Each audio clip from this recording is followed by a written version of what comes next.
Pourquoi avoir autant parlé de Gaza? Parce qu'il y a un génocide en fait.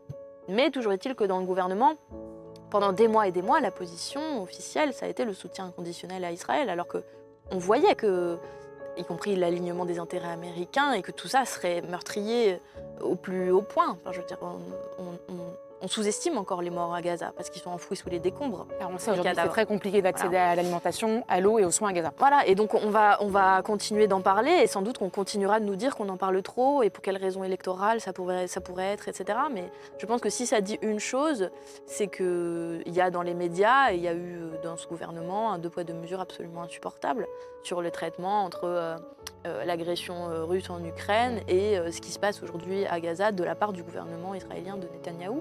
Je pense qu'il y a un deux poids deux mesures qui continue, y compris de choquer les gens en fait, qui se disent mais est-ce qu'il y a des vies qui comptent moins?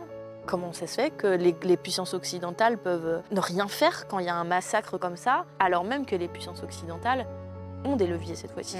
Et donc je pense que ce qui choque les gens, c'est ça, ce silence, cette lâcheté de nos dirigeants et le sentiment que oui, les puissances occidentales auront laissé faire en quelque sorte.